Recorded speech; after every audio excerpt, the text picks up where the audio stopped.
संतोष देशमुख यांचे भाऊ धनंजय देशमुख सध्या आपल्यासोबत आहेत। आपले प्रतिनिधी विकास माने त्यांच्याशी संवाद साधणार आहेत, पाहूयात। आरोपपत्र दाखल केलेले आहे, त्याच आरोपपत्रामध्ये मुख्य सूत्रधार म्हणून वाल्मिक कराड याचा उल्लेख करण्यात आलेला आहे। याच अनुषंगाने बोलण्यासाठी आपल्याबरोबर धनंजय देशमुख आहेत। भाऊ, अतिशय महत्त्वाची बाब समोर आलेली आहे, कसं पाहता या संपूर्ण घटनेकडे? कारण की दोष आरोपपत्र दाखल झाल्यानंतर वाल्मिक कराड याचा यामध्ये उल्लेख महत्त्वाचा आहे।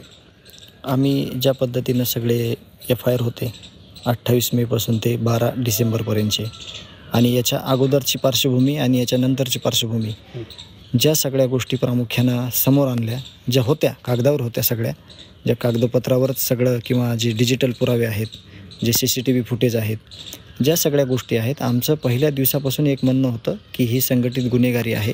हा गुन्हा एक वेगवेगळे जरी गुन्हे असले तरी एकाच बाजूनं घडलेले आहेत।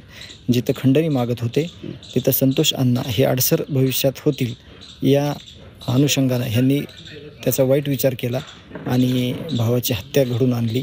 हे आम्ही अगोदरही सांगत होतो आणि आता तर ते सिद्ध झालेलं आहे आणि हेच खरं आहे।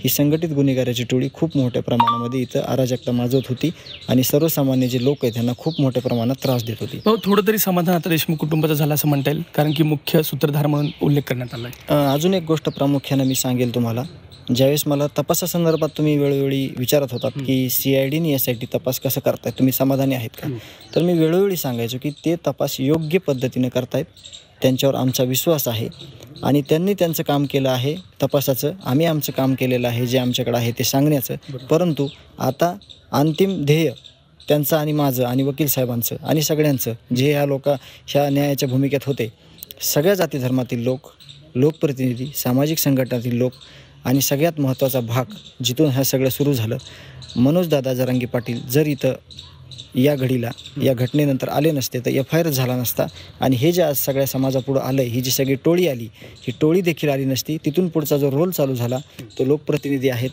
सामाजिक क्षेत्रातील लोक आहेत, यांनी एक ना एक दिवस ही गोष्ट कुठंच विजू न देता न्यायाच्या भूमिकेमध्ये ह्याच्यात न्याय मागण्यासाठी सगळे रस्त्यावर उतरले। ते माझं गाव, गावातील जे आम्ही ज्या कुटुंबात राहतो तेच आमचं सगळं गाव, त्या सगळ्या गावांनी पहिल्या दिवसापासून आत्तापर्यंत जे सगळं धरलं, जे सगळे आंदोलनं केले, जे उपोषणं केले, जे न्यायाच्या भूमिकेत रस्त्यावर उतरले, भीक मागितली न्यायाची, त्या लोकांनी खऱ्या अर्थानं याच्यामध्ये सगळ्या गोष्टी आत्तापर्यंत समोर आलेल्या आहेत। तर ह्याच होत्या की आरोपीला फाशी झाली पाहिजे आणि सगळ्यांचं मिळून अंतिम ध्येय तेच आहे। जोपर्यंत त्यांना फाशी होत नाही तोपर्यंत ह्या गावाला, या समाजाला, या लोकप्रतिनिधीला आणि सर्वांना कुठलंही समाधान लागणार नाही।